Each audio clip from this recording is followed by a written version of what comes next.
Hello दोस्तों, welcome to Ranjeet GS centre. दोस्तों, आशा करते हैं कि आप लोग अच्छे से तैयारी कर रहे होंगे। दोस्तों, आज इस वीडियो में जो है सिंधु घाटी सभ्यता के बारे में सब्जेक्टिव जो जितने भी थ्योरी होंगे दोस्तों उसका अध्ययन करेंगे। और इसके जस्ट अगला वीडियो में दोस्तों इससे जुड़े जितने भी ऑब्जेक्टिव्स होंगे उन सभी को दोस्तों घटना चक्र बुक से आप सभी को कंप्लीट कराया जाएगा। तो आप लोग अगर इस चैनल पर पहली बार आए हैं तो चैनल को ज़रूर सब्सक्राइब करके बेल आइकन को प्रेस कर दीजिएगा और वीडियो को दोस्तों में शेयर ज़रूर कर दीजिएगा और लाइक कीजिएगा। दोस्तों, इस चैनल पर जो है मॉडर्न हिस्ट्री का दोस्तों सारे वीडियो कंप्लीट किया जा चुका है, घटना चक्र का, साथ में ऑब्जेक्टिव वीडियो भी अपलोड किया जा चुका है। और ये वीडियो जो है दोस्तों ये एंशिएंट हिस्ट्री प्राचीन इतिहास का दोस्तों तीसरा वीडियो होगा। इससे पहले दोस्तों पाषाण काल जो है उसका थ्योरी और दूसरा वीडियो में उसका ऑब्जेक्टिव अपलोड किया जा चुका है इस चैनल पर। तो आप लोग उस दोनों को देख लीजिए, प्राचीन इतिहास का, और उसके बाद ये तीसरा वीडियो सिंधु घाटी सभ्यता के बारे में अध्ययन करेंगे। और साथ साथ इस थ्योरी को पढ़ने के बाद दोस्तों समझने के बाद जो है इसका जितना ऑब्जेक्टिव्स है घटना चक्र में उसको लगा लेंगे इसके अगला वीडियो में। और दोस्तों सिंधु घाटी सभ्यता से कोई भी फैक्ट अगर किसी भी एग्जाम में आएगा तो आप किसी भी टेस्ट सीरीज को दीजिएगा तो आपको 100% दोस्तों आशा करते हैं कि आपका क्वेश्चन नहीं छूटेगा। तो इस वीडियो को ज़रूर आप अच्छे से देखिएगा शुरू से अंत तक। और दोस्तों वीडियो को जो है लाइक ज़रूर कीजिएगा और चैनल को सब्सक्राइब कर लीजिएगा। तो चलिए दोस्तों स्टार्ट करते हैं। सिंधु घाटी सभ्यता में सैंधव सभ्यता या सिंधु सभ्यता के लिए साधारणतः 3 नाम का प्रयोग होता है। इसको याद रखिएगा दोस्तों। सिंधु सभ्यता के लिए पहला है सिंध सभ्यता, सिंधु घाटी की सभ्यता और तीसरा है हड़प्पा सभ्यता। ये 3 नाम से सिंधु घाटी सभ्यता को प्रयोग किया जाता है। 3 नामों से उसका नाम लिया जाता है सिंधु घाटी सभ्यता का। इसमें हड़प्पा सभ्यता की खोज जो है दोस्तों 1921 ईस्वी में भारतीय पुरातत्व सर्वेक्षण विभाग के जो महानिदेशक थे जॉन मार्शल, इसके निर्देशन में दयाराम साहनी के द्वारा किया गया था। तो इसको जरूर याद रखिएगा। हड़प्पा की खोज 1921 ईस्वी में भारतीय पुरातत्व सर्वेक्षण विभाग के महानिदेशक जॉन मार्शल के निर्देशानुसार दयाराम साहनी के द्वारा खोज किया गया था। उसके बाद है दोस्तों नेक्स्ट देखिएगा कि हड़प्पा पाकिस्तान के पंजाब प्रांत के मोंटगोमरी जिले वर्तमान साहिवाल में स्थित है। यानी हड़प्पा जो है पाकिस्तान के पंजाब प्रांत में स्थित है, बस आप इतना याद रखिएगा। जबकि मोहनजोदड़ो जो है ये सिंध के लारकाना जिले में स्थित है, यानी ये सिंध में स्थित है मोहनजोदड़ो। और हड़प्पा दोस्तों पाकिस्तान के पंजाब प्रांत में स्थित है। दोनों को याद रखिए, हड़प्पा मोहनजोदड़ो दोनों पाकिस्तान में है, बट ये पंजाब प्रांत में है और ये सिंध प्रांत में है। पिगट महोदय ने दोस्तों हड़प्पा और मोहनजोदड़ो को एक विस्तृत साम्राज्य की जुड़वा राजधानी कहा है। तो किसने कहा, ये क्वेश्चन आता है, तो पिगट महोदय ने इन दोनों को दोस्तों जुड़वा राजधानी कहा है विस्तृत साम्राज्य की, हड़प्पा और मोहनजोदड़ो। उसके बाद है दोस्तों हड़प्पा रावी नदी के बाएं तट पर स्थित है, जबकि मोहनजोदड़ो जो है ये सिंधु नदी के दाहिने तट पर स्थित है। तो इसको जब आप याद रखिएगा कि हड़प्पा रावी नदी के तट पर स्थित है और मोहनजोदड़ो जो है ये सिंधु नदी के तट पर स्थित है। जॉन मार्शल ने सर्वप्रथम इस सभ्यता को सिंधु सभ्यता नाम दिया था। तो नाम किसने दिया था सिंधु सभ्यता दोस्तों, तो जॉन मार्शल ने दिया था, जो कि आर्कियोलॉजिकल सर्वे ऑफ इंडिया के महानिदेशक थे दोस्तों 1921 ईस्वी में। इसको नियुक्त किया गया लॉर्ड कर्जन के द्वारा, इसको याद रखिएगा। नेक्स्ट है दोस्तों रेडियो कार्बन 14 यानी C14 जैसी नवीन पद्धति के द्वारा हड़प्पा सभ्यता की तिथि जो है ये 2300 BC से 1700 BC मानी गई है। कार्बन 14 पद्धति के द्वारा दोस्तों, जो कि सर्वाधिक मान्य है 2300 से 1700 BC। लगभग 2300 से 1900 BC तक यह सभ्यता अपने विकास की प्रकाष्ठा पर था। और यह सभ्यता दोस्तों मेसोपोटामिया और मिस्र की सभ्यता के समकालीन थी, यानी कि इसी के समय में दोस्तों ये सिंधु सभ्यता की खोज जन्म हुआ था, मेसोपोटामिया और मिस्र की सभ्यता के समय है। इसके बाद दोस्तों अगला है देखिएगा, विभिन्न विद्वानों ने सिंधु सभ्यता की तिथि का निर्धारण जो है इस तरह से किया है। अलग अलग विद्वानों ने दोस्तों अलग अलग तरह से इसका निर्धारण किया है। तो इसमें जॉन मार्शल जो है इसका तिथि निर्धारित किया है 3250 से 1750 ईस्वी। इसको याद रखिएगा, ये जॉन मार्शल वाला पूछ लिया जाता है। उसके बाद दोस्तों नेक्स्ट आइए, अब इम्पोर्टेंट जितने भी इसमें फैक्ट होगा दोस्तों उसका अध्ययन करेंगे, और जितने भी इम्पोर्टेंट है उसको याद रख लीजिएगा। तो देखिए, अब तक इस सभ्यता के अवशेष जो है पाकिस्तान में मिले हैं दोस्तों, 3 जगह, पंजाब, सिंध और बलूचिस्तान, ये 3 जगह मिले हैं। तो पंजाब में तो आपको हड़प्पा ही मिल गया, पाकिस्तान के पंजाब प्रांत में।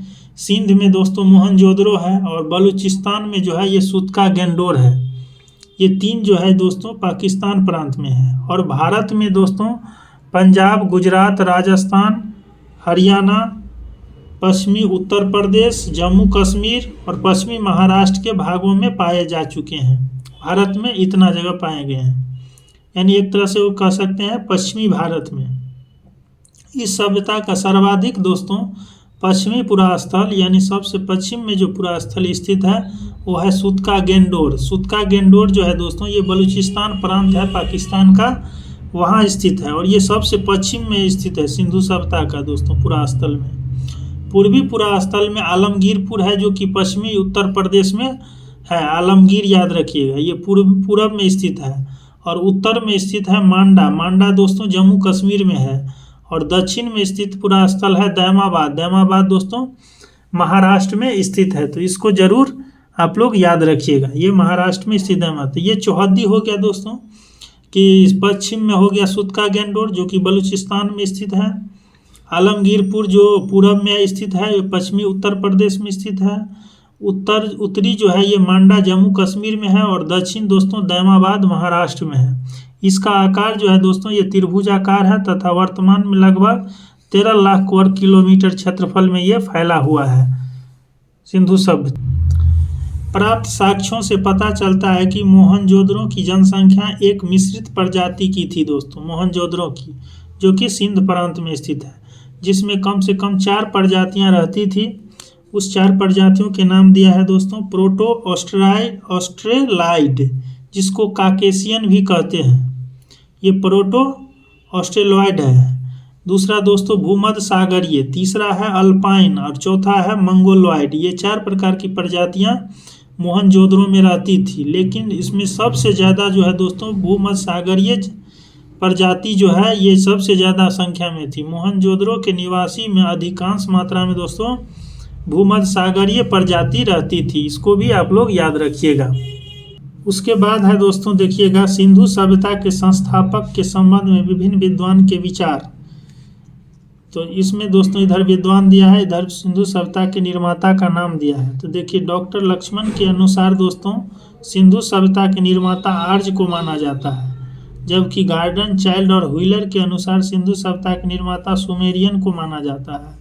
और राखलदास बनर्जी के द्वारा दोस्तों सिंधु सभ्यता के निर्माता द्रविड़ को माना जाता है।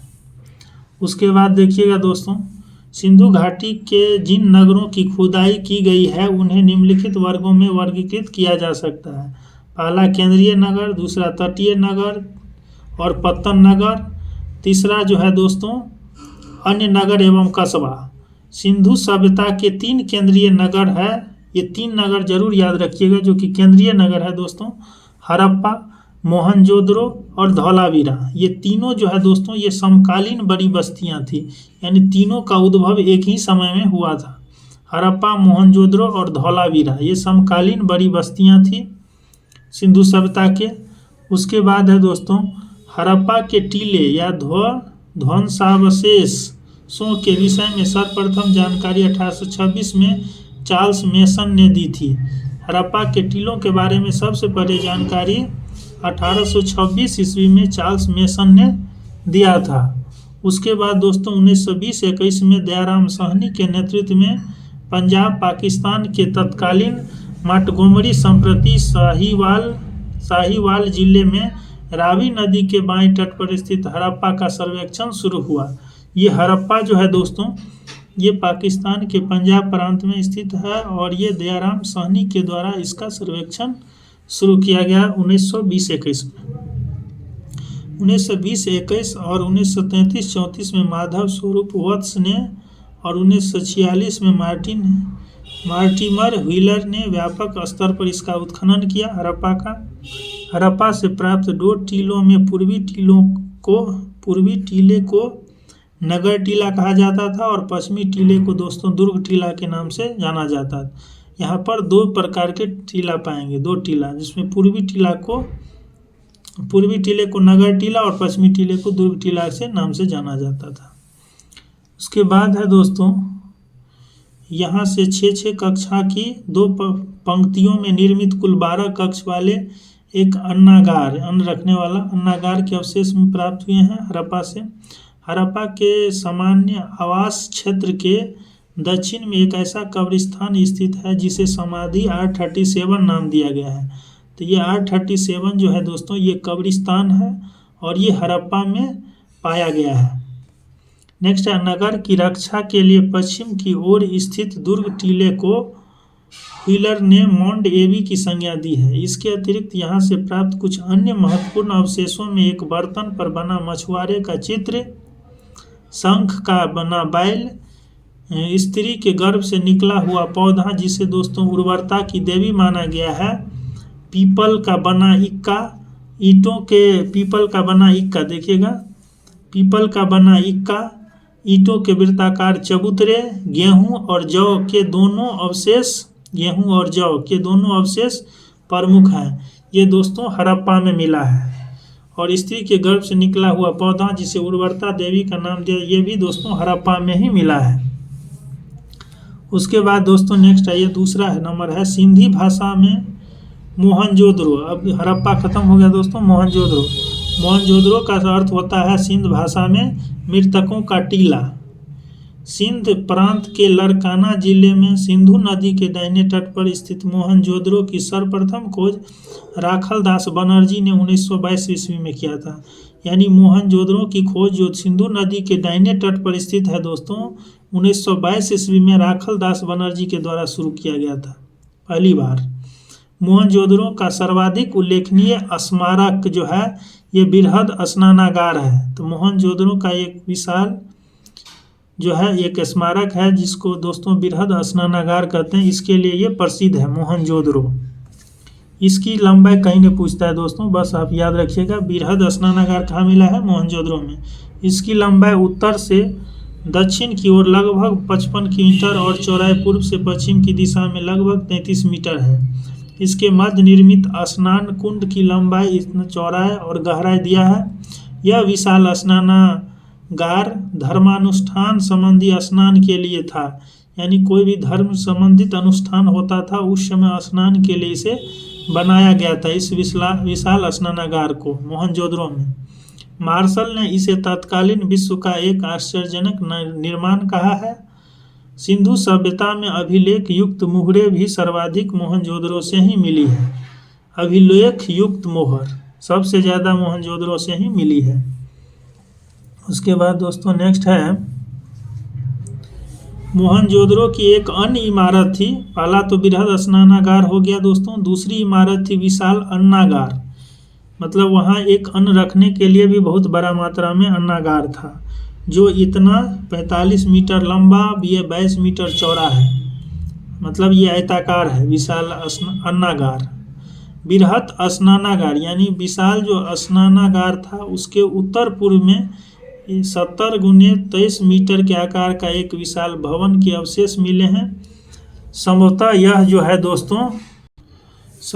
यह जो था दोस्तों ये पुरोहितवास यानी पुरोहितों के लिए है और यहाँ पुरोहितों का विद्यालय भी स्थित रहा हो ऐसा अनुमान है।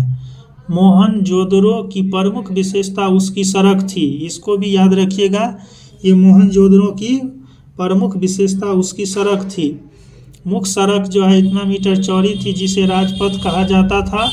सड़कें सीधी दिशा में एक दूसरे को कहाँ पर समकोण पर काटती थी, ये भी इसकी विशेषता है।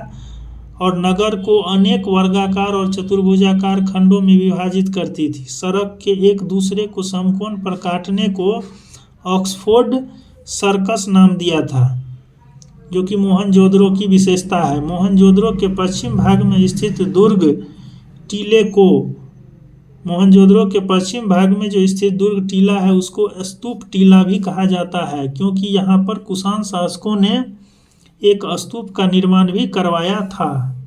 उसके बाद दोस्तों नेक्स्ट है मोहनजोदड़ो से प्राप्त अन्य अवशेषों में जो है यहाँ कांसे की नृत्यरत नारी की मूर्ति मिली है, यानी कांसे की नर्तकी की मूर्ति मिली है। पुजारी योगी की मूर्ति मिली है दोस्तों। मुद्रा पर अंकित पशुपतिनाथ शिव की मूर्ति मिली है। कुंभकारों के 6 भट्ठे, सूती कपड़ा भी मिली है। हाथी का कपाल खंड भी मिली है। गले हुए तांबे के ढेर भी मिले हैं दोस्तों। सीपी की बनी हुई पटरी, अंतिम स्तर पर बिखरे हुए एवं कुएं से प्राप्त नर कंकाल, घोड़े के दांत भी मिले हैं मोहनजोदड़ो से, और गीली मिट्टी पर कपड़े के साक्ष्य भी मिले हैं। बस आपको ये इम्पोर्टेंट याद रखिएगा, मोहनजोदड़ो से कांसे की नर्तकी की मूर्ति, पुजारी योगी की मूर्ति, मुद्रा पर अंकित पशुपतिनाथ शिव की मूर्ति, और हाथी के दांत भी मिले हैं दोस्तों। हाथी के कपाल और घोड़े के दांत भी पर मिले हैं मोहनजोदड़ो से। नेक्स्ट देखिएगा दोस्तों, मोहनजोदड़ो से तीसरा नंबर है, मोहनजोदड़ो से 130 किलोमीटर दक्षिण पूर्व में स्थित है चान्हू दरो। इसकी सर्वप्रथम खोज जो है 1931 ईस्वी में MG मजूमदार ने किया था। तो चान्हू दरो की खोज MG मजूमदार ने किया था, इसको याद रख लीजिएगा। उसके बाद 35-36 में इसका उत्खनन जो है दोस्तों चान्हू दरो का मायके ने किया था, उत्खनन मायके ने। और यहाँ सैंधव संस्कृति के अतिरिक्त जो है यहाँ प्राक हड़प्पा संस्कृति, जिसे झूकर या झांगर संस्कृति कहते हैं, उसके भी अवशेष मिले हैं। संभवतः यह एक औद्योगिक केंद्र था दोस्तों चान्हू दरो, जहाँ मणिकारी मुहर बनाने, भार माप के बटखरे बनाने का काम होता था। मायके को यहाँ से मनका बनाने का कारखाना यानी बीड फैक्ट्री तथा भट्ठी प्राप्त हुई है। किसको? मायके को। उसके बाद दोस्तों यहाँ से प्राप्त अवशेषों के प्रमुख है अलंकृत हाथी चान्हू दरो से, खिलौना एवं कुत्ते के बिल्ली का पीछा करते हुए पद चिन्ह, ये चान्हू दरो से मिला है कि खिलौना एवं कुत्ते के बिल्ली का पीछा करते हुए पद चिन्ह। सौंदर्य प्रसाधन में प्रयुक्त लिपस्टिक, ये लिपस्टिक जो है दोस्तों ये चान्हू दरो से ही मिली है। चान्हू दरो एकमात्र पुरा स्थल है जहाँ से वक्राकार ईंटें भी मिली हैं। तो ईंट भी दोस्तों वक्राकार यानी कर्भाकार जो है ईंट, वो भी मिला है चान्हू दरो से ही, जहाँ से केवल ये वक्राकार यानी दोस्तों कर्व के आकार का ईंट मिली है। यहाँ किसी दुर्ग का अवशेष नहीं मिला है, ये याद रखिए। यानी चान्हू दरो एक तरह से दोस्तों औद्योगिक केंद्र था, चूँकि यहाँ लिपस्टिक भी मिली है, सौंदर्य प्रशासन में जो प्रयुक्त होता था लिपस्टिक। तो चान्हू दरो हो गया दोस्तों, 3 हो गया, अभी याद रिकॉल कीजिए आप लोग। हड़प्पा हो गया, मोहनजोदड़ो हो गया और चान्हू दरो हो गया। तीसरा अब आ जाइए, ये तीसरा है दोस्तों गुजरात में अहमदाबाद जिले में भगवा नदी के तट पर स्थित लोथल की खोज सर्वप्रथम डॉक्टर SR राव ने किया था। तो लोथल की खोज किसने किया था? SR राव ने पहली बार। और ये दोस्तों लोथल भगवा नदी के तट पर स्थित है, जो कि गुजरात के अहमदाबाद जिले में स्थित है। सागर तट पर स्थित यह स्थल पश्चिमी एशिया से व्यापार का एक प्रमुख बंदरगाह था लोथल, क्योंकि ये सागर के तट पर स्थित है। लोथल नगर योजना और अन्य भौतिक वस्तुओं के आधार पर एक लघु हड़प्पा या लघु मोहनजोदड़ो नगर प्रतीत होता है, क्योंकि यहाँ लोथल नगर योजना था अच्छा, और अन्य भौतिक वस्तु के आधार पर इसे लघु हड़प्पा या लघु मोहनजोदड़ो नगर जैसा प्रतीत होता है। यहाँ से फारस की मुद्रा, सील या और पक्के रंग में रंगे हुए पात्र प्राप्त हुए हैं। लोथल में गढ़ी एवं नगर दोनों एक रक्षा प्राचीर से घिरे हैं। लोथल में जो है गढ़ी और नगर ये दोनों दोस्तों एक रक्षा प्राचीर से घिरा हुआ है। लोथल की सबसे प्रमुख विशेषता है जहाज़ों की गोदी है यहाँ पर, सबसे प्रमुख विशेषता है। जहाज़ों की गोदी यानी डॉकयार्ड के लिए ये प्रसिद्ध है लोथल। यहाँ से प्राप्त अन्य महत्वपूर्ण अवशेष है, जैसे दोस्तों लोथल से ये महत्वपूर्ण अवशेष देखिएगा, पहला धान जो चावल और बाजरे का साक्ष यहाँ से मिला है लोथल से। फारस की मुहर, घोड़े की लघु मृण मूर्ति, घोड़े की दोस्तों लघु मृण मूर्ति भी लोथल से प्राप्त हुई है। 3 युगल समाधियाँ भी यहीं से मिला है।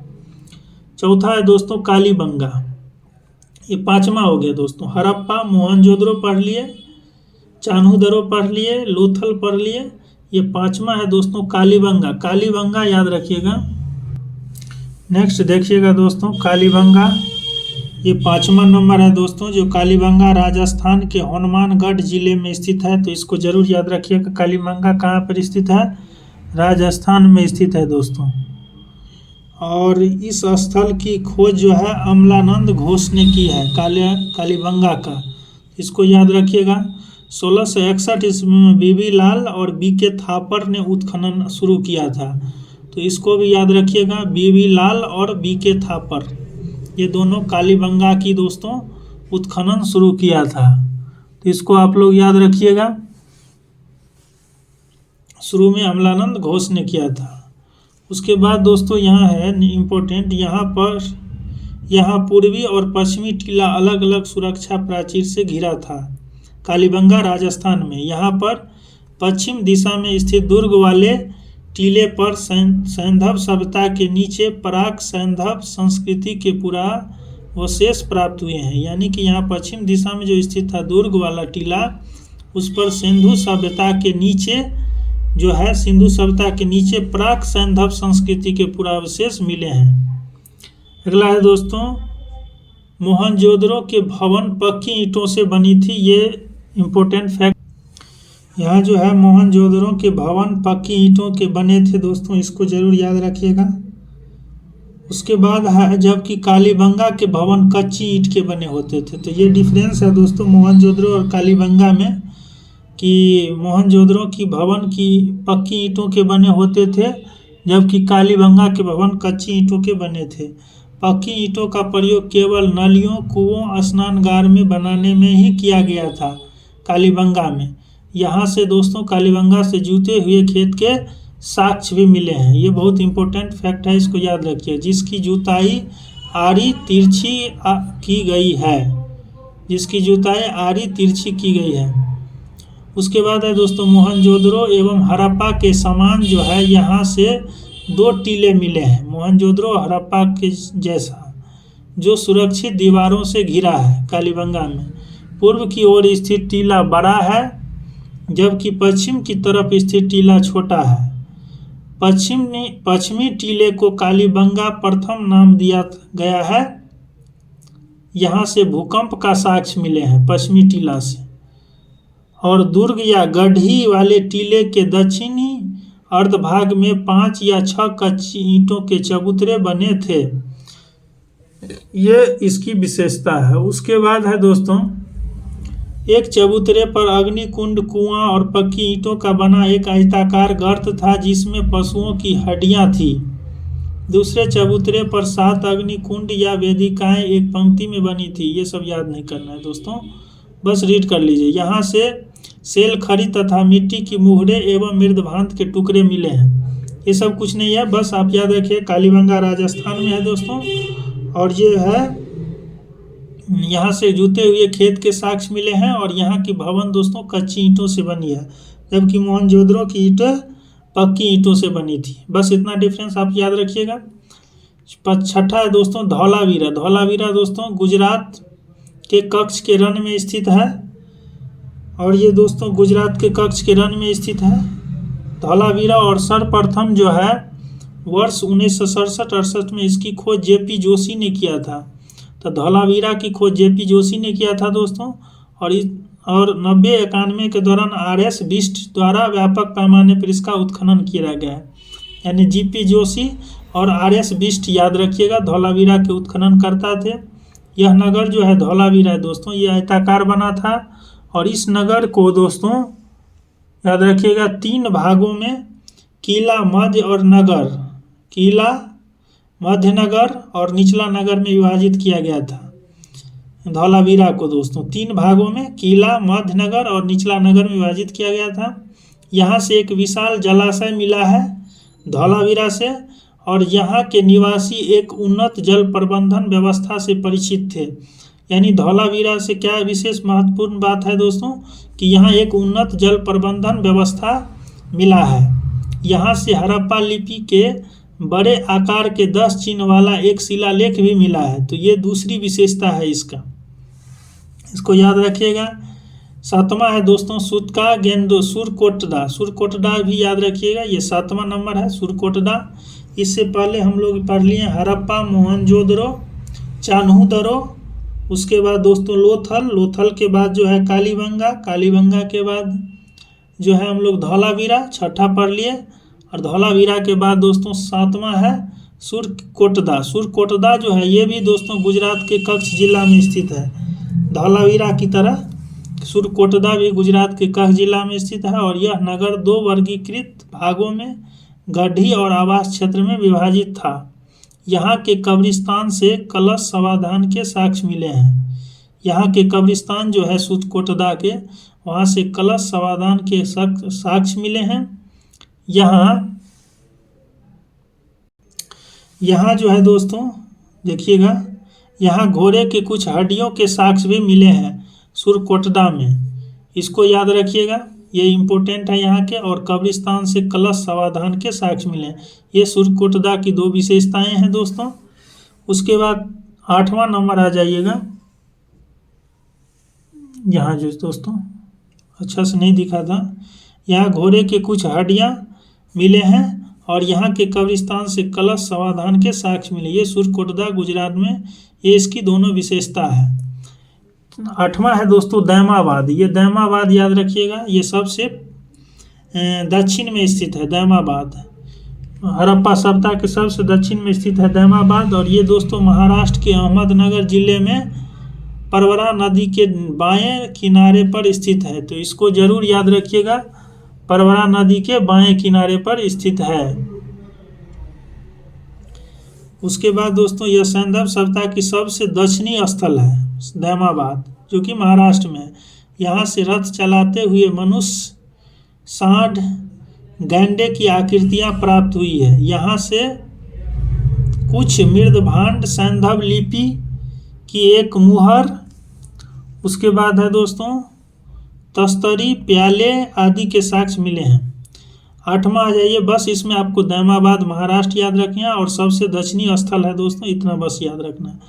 नेक्स्ट है 9वां राखी गढ़ी। राखी गढ़ी जो है दोस्तों ये हरियाणा के हिसार जिले में स्थित है और ये राखी गढ़ी घग्गर नदी के किनारे पर स्थित है। बस आपको इतना याद रखना है। उसके बाद दोस्तों इस स्थल की जो है खोज, राखी गढ़ी की खोज जो है सूरज भान ने किया था और यह भारत का सबसे बड़ा सिंधु सभ्यता स्थल है। तो राखी गढ़ी का इम्पोर्टेंस क्या है दोस्तों, ये सबसे बड़ा सिंधु स्थल है, सैंधव स्थल है, यानी सबसे बड़ा हड़प्पा स्थल है राखी गढ़ी, जो कि हरियाणा के हिसार जिले में स्थित है घग्गर नदी के किनारे। इसकी खोज सूरज भान ने किया था। 10वां है दोस्तों रोपर। रोपर जो है ये पंजाब में स्थित है और ये सतलज नदी के बाईं तट पर स्थित है। इसका आधुनिक नाम दोस्तों रूपनगर रख दिया गया है रोपर का। 1950 में इसकी खोज बीबी लाल ने किया था और तथा 1953-55 के दौरान दोस्तों इसको यज्ञदत्त शर्मा ने इसकी खुदाई की थी। तो इसको जरूर याद रखिएगा, रोपर की खोज बीबी लाल यानी यज्ञदत्त शर्मा ने इसकी खुदाई की थी। यहाँ से जो है क्या क्या मिले हैं इसके बारे में देखिएगा।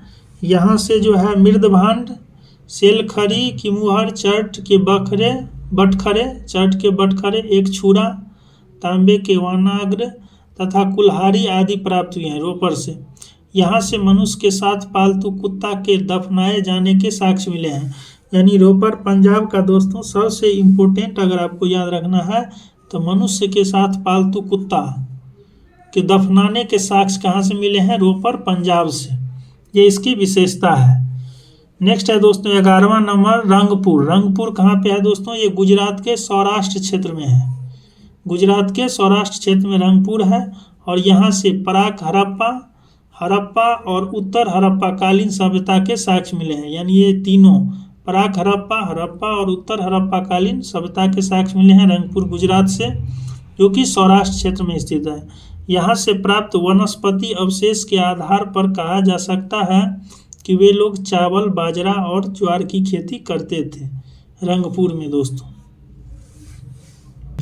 उसके बाद दोस्तों ये चार्ट इंपॉर्टेंट है, इस चार्ट को आप लोग याद रख लीजिएगा। देखिए सैंधव सभ्यता के प्रमुख स्थल और उनसे संबंधित नदियाँ, जैसे हड़प्पा जो है दोस्तों ये रावी नदी के तट पर स्थित है। पूछता है किस नदी के तट पर कौन सा स्थल स्थित है, हड़प्पा रावी नदी के, मोहनजोदड़ो जो है सिंधु नदी के। ये दोनों दोस्तों ये बलूचिस्तान में स्थित, और नहीं, सुतका गेंडोर दोस्तों बलूचिस्तान में स्थित है। ये सिंधु नदी के तट पर स्थित है और पाकिस्तान के सिंध प्रांत में स्थित है। कालीबंगा जो है दोस्तों ये राजस्थान में है और ये घग्गर नदी के किनारे स्थित है। लोथल गुजरात में है और ये भोगवा नदी के किनारे स्थित है। रोपड़ दोस्तों पंजाब में है और ये सतलज नदी के किनारे स्थित है। मांडा दोस्तों जम्मू कश्मीर में है और ये चेनाब नदी के किनारे स्थित है। इस चार्ट को जरूर याद रखिएगा दोस्तों वीडियो को पॉज करके। दैमाबाद दोस्तों महाराष्ट्र में है, पश्चिमी महाराष्ट्र में, और ये परवरा नदी के तट पर स्थित है। आलमगीरपुर यूपी में है दोस्तों, पश्चिमी उत्तर प्रदेश में आलमगीरपुर, और ये हड़प्पा सभ्यता का सबसे पूर्वी स्थल है आलमगीरपुर, जो कि पश्चिमी उत्तर प्रदेश में है, और ये दोस्तों हिंडन नदी के किनारे स्थित है आलमगीरपुर। सुतका गेंडोर जो है दोस्तों ये सुतका गेंडोर बलूचिस्तान प्रांत पाकिस्तान में स्थित है और ये दस्त या डास्क नदी के तट पर स्थित है सुतका गेंडोर, और ये सबसे पश्चिमी पूरा स्थल है दोस्तों सिंधु सभ्यता का। नेक्स्ट है भगवानपुरा, ये सरस्वती नदी के किनारे स्थित है। उसके बाद दोस्तों नेक्स्ट है आलमगीरपुर, जो उत्तर प्रदेश के, इस चार्ट को जरूर आप ऊपर चार्ट को याद रख लीजिएगा जो अभी जस्ट पढ़ाए हैं। अब दोस्तों आलमगीरपुर जो है ये उत्तर प्रदेश के मेरठ जिले में हिंडन नदी के किनारे स्थित है। यहाँ से खुदाई में मृदभांड व मनके मिले हैं। कुछ बर्तनों पर जो है त्रिभुज, मोर, गिलहरी आदि की चित्रकारियाँ भी मिली है आलमगीरपुर यूपी से। नेक्स्ट है हुलास दोस्तों, ये उत्तर प्रदेश के सहारनपुर जिले में स्थित है और यहाँ से कांचली मिट्टी के मनके, चूड़ियाँ, खिलौना, गाड़ी आदि मिले हैं। सैंधव लिपि युक्त एक थप्पा का भी साक्ष्य मिला है। देसलपुर से एक रक्षा प्राचीर मिला है। उसके बाद दोस्तों नेक्स्ट आ जाइए सुतका गेंडोर। सुतका गेंडोर स्थल जो दोस्तों दक्षिणी बलूचिस्तान में दास्क नदी के किनारे स्थित है सुतका गेंडोर। इसकी खोज दोस्तों सुतका गेंडोर की आरएल एस्टीन ने किया है और इसका दुर्ग जो है एक प्राकृतिक चट्टान के ऊपर स्थित है सुतका गेंडोर का। यहाँ से मृदभांड, एक ताम्र निर्मित वनाग्र, ताम्र निर्मित ब्लेड के टुकड़े, तिकोने ठीकरे, मिट्टी की चूड़ियाँ इसके अवशेष मिले हैं। सुतका गेंडोर के पूर्व में स्थित है और 1962 में इसकी खोज डेल्स द्वारा की गई थी। यहाँ से 2 टीले मिले हैं जिसके आकार जो है दोस्तों सुतका गेंडोर जैसे ही है। बस ये समझ लेना है दोस्तों, याद नहीं करना है। उसके बाद नेक्स्ट आ जाइए बलूचिस्तान के दक्षिण तटवर्ती पट्टी पर स्थित बालाकोट एक बंदरगाह के रूप में कार्य करता था, तो इसको जरूर याद रखिएगा। बलूचिस्तान के दक्षिण में स्थित है दोस्तों, तटवर्ती पट्टी पर स्थित है बालाकोट, ये एक बंदरगाह के रूप में कार्य करता था। यहाँ से हड़प्पा पूर्व एवं हड़प्पा कालीन अवशेष प्राप्त हुए हैं, यानी हड़प्पा से पहले और हड़प्पा के बाद के हड़प्पा के समय के अवशेष मिले हैं। इसकी नगर योजना सुनियोजित थी। हड़प्पा क्या है दोस्तों, एक नगर ये मतलब इकाई थी और ये नगर योजना सुनियोजित थी। किसका? बलूचिस्तान का। भवनों के निर्माण में कच्ची ईंटों का, जबकि नलियों के निर्माण में पक्की ईंट का प्रयोग किया जाता था। यहाँ का सबसे समृद्ध उद्योग जो है ये सीप उद्योग था। बलूचिस्तान या बालाकोट का दोस्तों, बलूचिस्तान के बगल में स्थित है बालाकोट उसका। यहाँ से हजारों की संख्या में सीप से बनी चूड़ियों के टुकड़े मिले हैं। कहाँ से दोस्तों? बालाकोट से। उसके बाद नेक्स्ट आ जाइए बनावली। बनावली जो है दोस्तों ये हरियाणा के हिसार जिले में स्थित है। कहाँ पर है बनावली? हरियाणा में। 73-74 में आर.एस. बिष्ट ने इस स्थल का उत्खनन करवाया था, बनावली का दोस्तों, आर.एस. बिष्ट ने। और यहाँ से संस्कृति के 3 स्तर प्रकाश में आए हैं: प्राक सैंधव, विकसित सैंधव एवं उत्तर सैंधव। यानी सिंधु सभ्यता से पहले, सिंधु सभ्यता जिस समय विकसित हुआ उस समय, और सिंधु सभ्यता के बाद। यहाँ की सड़कें नगर को तारांकित यानी स्टार शेप भागों में विभाजित करती है।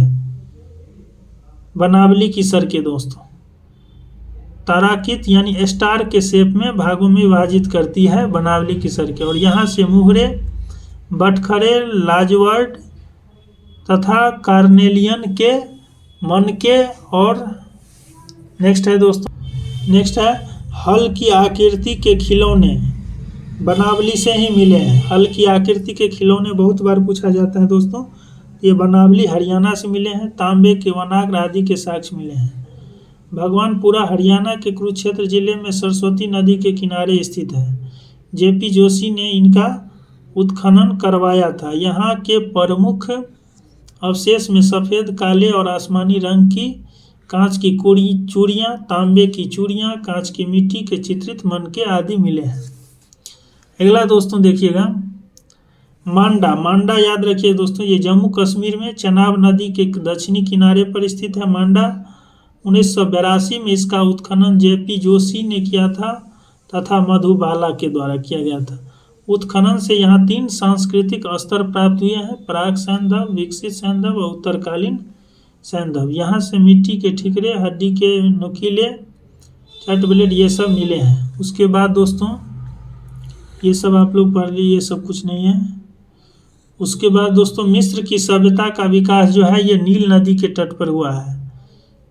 मिस्र को नील नदी का उपहार भी कहा जाता है, क्योंकि इस नदी के अभाव में यह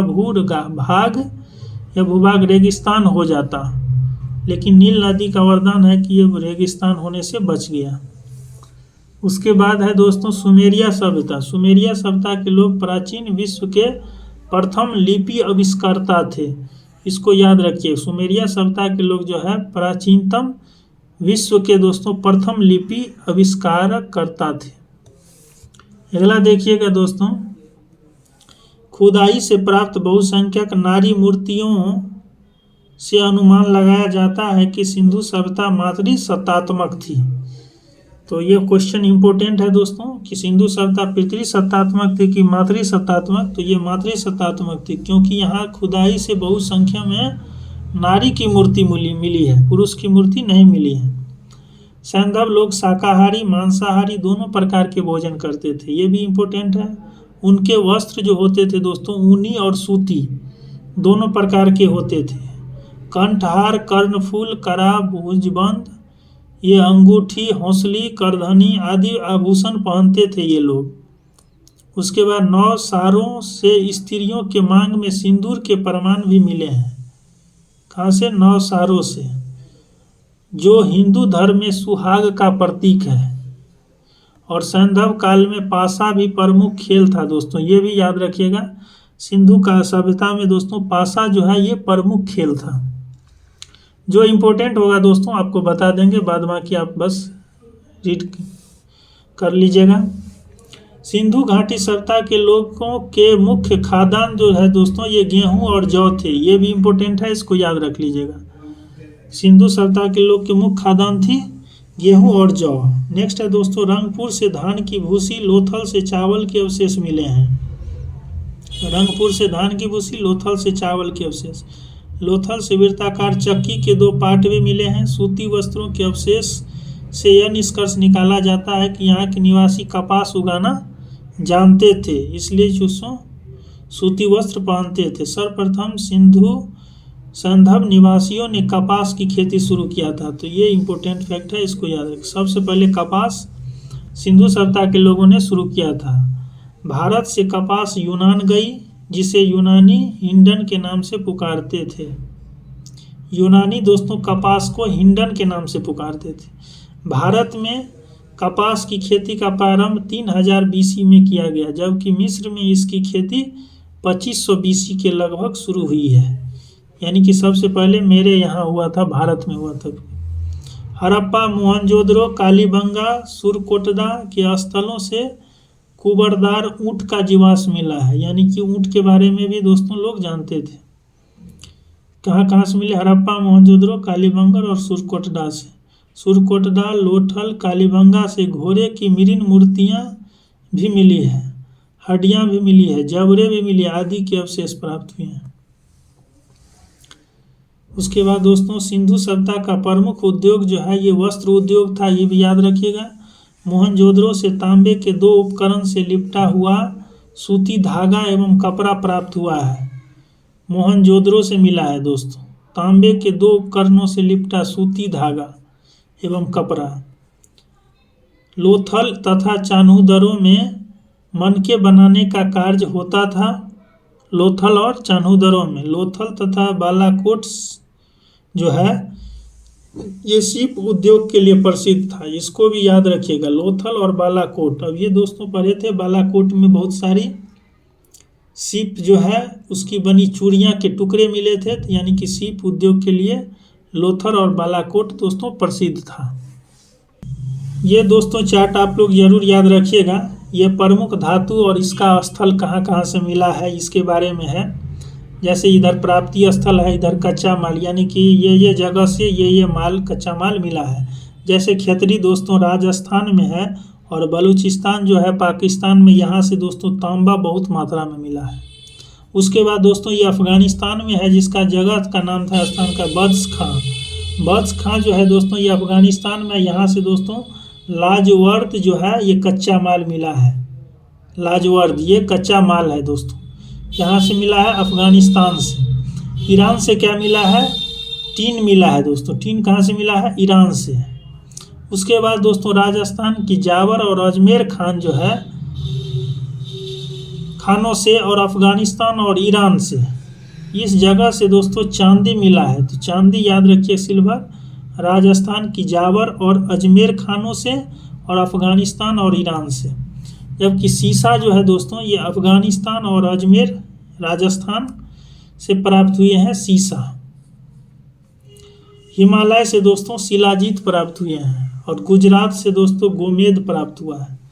तो शिलाजीत याद रखिए हिमालय से, सीसा अफ़गानिस्तान से और अजमेर से, चांदी भी अफ़गानिस्तान ईरान और राजस्थान की जावर और अजमेर खान से, टीन दोस्तों ईरान से, लाजवर्द जो है ये बद्स खां अफ़गानिस्तान से, तांबा दोस्तों खेतरी राजस्थान और बलूचिस्तान पाकिस्तान से मिला है तांबा। ये क्षेत्र जरूर याद रखिए किस किस क्षेत्र से कौन सा कच्चा माल मिला है। उसके बाद दोस्तों एक्सप्लेनेशन है, ये सब जो इम्पोर्टेंट होगा उसको याद रखिएगा। सैंधव निवासी का आंतरिक एवं बाह्य व्यापार उन्नत अवस्था में था। सिक्कों का प्रचलन इस समय नहीं था, याद रखिएगा। क्रय विक्रय जो है वस्तु विनिमय द्वारा किया जाता था। लोथल और मोहनजोदड़ो से हाथी दांत के बने तराजू के पलड़े मिले हैं। लोथल और मोहनजोदड़ो से उनके बाट मुख्यतः घनाकार होते थे। कुछ बाट जो है दोस्तों बेलनाकार, ढोलाकार, वर्तुलाकार प्रकार के भी होते हैं। सारगोन युगीन सुमेरियन लेख से ज्ञात होता है कि मेलुहा, दिलमुन और मगन के साथ मेसोपोटामिया के साथ व्यापारिक संबंध थे। मेलुहा की पहचान जो है तो सिंध क्षेत्र से की गई है। दिलमुन की पहचान फारस की खाड़ी के बहरीन से की गई है। बहरीन देश है दोस्तों फारस की खाड़ी में, उससे वहाँ से दिलमुन की पहचान की गई है। और सुमेरी जो है दोस्तों, यहाँ देखिएगा दोस्तों नहीं दिखाई दिया, दिलमुन की पहचान फारस की खाड़ी बहरीन से की गई है। बहरीन देश है दोस्तों फारस की खाड़ी में। मेलुहा की पहचान सिंध क्षेत्र से की गई है। और सुमेरी अभिलेखों में दोस्तों दिलमुन को साफ सुथरे नगरों का स्थान या सूर्योदय का क्षेत्र या हाथियों का देश कहा गया है। किसमें? सुमेरी अभिलेखों में दिलमुन को साफ सुथरे नगरों का स्थान कहा गया है, या सूर्योदय का क्षेत्र या हाथियों का देश। किसको? दिलमुन को। मिस्र के साथ व्यापारिक संबंध का पता दोस्तों लोथल से प्राप्त ममी की एक आकृति से चलता है कि मिस्र के साथ भी हड़प्पा सभ्यता के लोगों का व्यापार चलता था, क्योंकि लोथल से ये मम्मी की आकृति मिली है। नेक्स्ट आ जाइए दोस्तों, सैंधव सभ्यता में मूर्ति कला वास्तुकला, उत्कीर्ण कला, मृदभांड कला आदि से उन्नत होने का प्रमाण मिलता है सिंधु सभ्यता की। मोहनजोदड़ो से एक संयुक्त पशु मूर्ति प्राप्त हुई है। कहाँ से? मोहनजोदड़ो से, जिसमें शरीर जो है ये भेड़ का और मस्तक जो है सूरदार हाथी का है। ये पशु मूर्ति याद रखिएगा, मोहनजोदड़ो से मिला है, जिसमें शरीर भेड़ का है और मस्तक सूरदार हाथी का है। हड़प्पा की पाषाण मूर्तियों में 2 सिर रहित मानव मूर्तियां उल्लेखनीय हैं। नेक्स्ट है धातु मूर्तियां दोस्तों लुप्त मोम या मधुशिष्ट विधि लॉस्ट वैक्स से बनाई जाती थी। मोहनजोदड़ो से प्राप्त नर्तकी की कांस्य की मूर्ति अत्यंत प्रसिद्ध है, इसको जरूर याद रखिएगा। कहाँ से मिला है? मोहनजोदड़ो से नर्तकी की कांस्य मूर्ति। लोथल से कुत्ते तथा कालीबंगन से ताम्र मूर्ति प्राप्त हुई है। चान्हूदरों से दोस्तों, चान्हूदरों से देखिएगा इक्का गाड़ी बैलगाड़ी की मूर्तियाँ मिली हैं। मृण मूर्तियाँ पुरुष, स्त्री और पशु पक्षियों की प्राप्त हुई है। मानव मूर्तियाँ अधिकतर स्त्रियों की है, इसलिए कहा जाता है दोस्तों सिंधु सभ्यता जो है मातृसत्तात्मक थी। सर्वाधिक मृण मूर्तियाँ पशु पक्षियों की ही मिली है। सैंधव काल में सर्वाधिक मुहरें सेल खड़ी की बनी है। सेल खड़ी की दोस्तों सबसे ज़्यादा सर्वाधिक मुहरी बनी है सिंधु सभ्यता में। इसके अतिरिक्त जो है कांचल मिट्टी, चर्च, गोमट मिट्टी आदि की बनी मुहरें भी मिली है। उसके बाद है दोस्तों अधिकांश मुहरें वर्गाकार और चौकोर है, किंतु कुछ मुहरें घनाकार, गोलाकार अथवा बेलनाकार भी है। सिंधु सभ्यता की मुहरों पर सर्वाधिक अंकन एक श्रृंगी बैलों का है। यहाँ देखिएगा दोस्तों सिंधु सभ्यता की मुहरों पर सर्वाधिक अंकन जो है एक श्रृंगी बैलों का है, उसके बाद कुबर वाले बैल का है। पशुपति शिव का प्रमाण मोहनजोदड़ो से ही प्राप्त हुआ है। एक मुहर है जिस पर योगी की आकृति बनी है। उस योगी के दाईं ओर बाघ है, बाघ और हाथी है। यानी ये जो दोस्तों योगी की जो आकृति मिली है मोहनजोदड़ो से, उसके दाईं ओर बाघ, हाथी है और बाईं ओर गैंडा और भैंसा है। तो ये चारों को जानवर को याद रखिएगा, बाघ और हाथी दाईं ओर और गैंडा और भैंसा बाईं ओर चित्रित किए गए हैं। साथ ही दोस्तों 2 हिरण भी इसमें बने हैं, तो याद रखिएगा बाघ, हाथी, गैंडा, भैंस और हिरण। योगी के सिर पर जो है एक त्रिशूल जैसा आभूषण है तथा इसके 3 मुख है, 3 मुख है। मार्शल महोदय यानी जॉन मार्शल ने इसे रुद्र शिव से संबंधित किया है। उसके बाद दोस्तों यानी कि रुद्र शिव का ही प्रतिमा है या प्रतीक चिन्ह है। उसके बाद है दोस्तों सैंधव मृदभांड मुख्यतया लाल या गुलाबी रंग के हैं। सिंधु सभ्यता के जो मृदभांड है दोस्तों मिट्टी के बने बर्तन, वो मुख्यतः लाल या गुलाबी रंग के हैं। कुछ मृदभांडों को लाल रंग से रंग कर काली रेखाओं से चित्र बनाए गए हैं।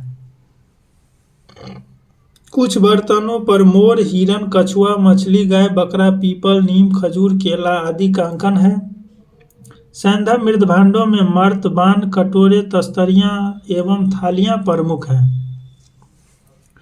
उसके बाद है दोस्तों इसकी मुख्य विशेषता कि स्त्री पुरुष दोनों आभूषण पहनते थे सिंधु सभ्यता में, तो ये इंपॉर्टेंट फैक्ट है, याद रखिएगा। सोने चांदी के अतिरिक्त यहाँ हाथी दांत, शंख आदि के भी आभूषण तैयार किए जाते थे सोने चांदी के अलावा। सैंधव सभ्यता में मातृ देवी की पूजा प्रमुख थी, इसको याद रखिएगा, मातृ देवी। हड़प्पा से प्राप्त एक स्त्री की मूर्ति में उसके गर्भ से निकलता एक पौधा दिखाया गया है। यह देवी धरती की मूर्ति थी जिसे लोग उर्वरता की देवी समझते थे और इसकी पूजा उसी तरह करते थे जिस प्रकार मिस्र के लोग नील नदी की देवी आइसिस की पूजा करते थे। ये नील नदी की देवी आइसिस थी, उसी तरह दोस्तों सिंधु सभ्यता के लोग जो है ये देवी धरती की पूजा करती थी। देवी धरती की मूर्ति मिली है जिसको उर्वरता देवी समझकर इसकी पूजा करती थी। नेक्स्ट है दोस्तों मातृ देवी एवं शिव की पूजा के अतिरिक्त सिंधु सभ्यता के निवासी दोस्तों पशु पक्षी वृक्ष आदि की भी उपासना करते थे। लोथल, कालीबंगा, बनावली के पुरा स्थलों से अग्निकुंड अथवा यज्ञ वेदियों के साक्ष्य मिले हैं। अग्निकुंड के भी साक्ष्य मिले हैं। उत्तर दक्षिण दिशा में शव दफनाने की प्रथा प्रचलित थी, किंतु इसके अपवाद भी मिलते हैं। कालीबंगा में शव जो है दक्षिण उत्तर, रोपर में पश्चिम पूर्व, लोथल में पूर्व पश्चिम दिशा में मिलते थे। तो ये सब इम्पोर्टेंट नहीं है, मतलब अलग अलग तरह से मिलते हैं, ये बस आपको दिमाग में रखना है। आंशिक समाधिकरण के उदाहरण बहावलपुर से मिले हैं। आंशिक समाधिकरण यानी अधे जलाना, ये बहावलपुर से मिले हैं। उसके बाद दोस्तों देखिएगा नेक्स्ट, ये जो है सिंधु सभ्यता के विनाश के कारण पर विभिन्न इतिहासकार और विद्वान का अलग अलग विचार है, मत है कि किस तरह से सिंधु सभ्यता का विनाश हुआ था। उसका कारण दोस्तों अलग अलग विद्वान या इतिहासकार का अलग अलग है। जैसे विनाश का कारण इधर दिया है और कौन भी इतिहासकार इस कारण से कहा। जैसे मार्शल जो है, जॉन मार्शल, माइके SR राव जो है दोस्तों, इन्होंने कहा है कि ये बाढ़ के कारण विनाश हो गया है सिंधु सभ्यता, कि बहुत बड़ा बाढ़ आया, उस बाढ़ में सब जो है बह गया। चाइल्ड मार्टिन हीलर इसके अनुसार है कि आर्य ने आक्रमण किया, जिसके कारण सिंधु सभ्यता का विनाश हो गया। RL एस्टेल या अल्मानंद घोष जो है दोस्तों, इसका कथन है कि जलवायु परिवर्तन से इसका विनाश हुआ। उसके बाद है ST लैम्ब्रिक, ये MR सहनी, ये दोस्तों भूतात्विक परिवर्तन हो गया, इसके कारण हो गया। KU कैनेडी कहता है कि महामारी आया, जिसके कारण सिंधु सभ्यता का विनाश हुआ। और ये त्रिदेव है जो अदृश्य गाज पड़ा था। तो ये सब आपको याद नहीं रखना है, बस आपको ये याद रखना है कि दोस्तों जॉन मार्शल या माइके या SR राव के अनुसार ये बाढ़ से विनाश हुआ है, और गार्डन चाइल्ड या मार्टिन व्हीलर के अनुसार ये आर्यों के आक्रमण के कारण नष्ट हुआ है। और एक जलवायु परिवर्तन भी याद रखिएगा, अमलानंद घोष के द्वारा ये कहा गया है कि जलवायु परिवर्तन से इसका विनाश हुआ है। तो दोस्तों ये सिंधु घाटी सभ्यता के जितने भी सब्जेक्टिव थे थ्योरी कॉन्सेप्ट इस वीडियो में कंप्लीट हुआ है। आप लोग वीडियो को शुरू से अंत तक जरूर देखिएगा, और चैनल पर पहली बार आए हैं तो चैनल को सब्सक्राइब जरूर कर दीजिएगा। Thank you.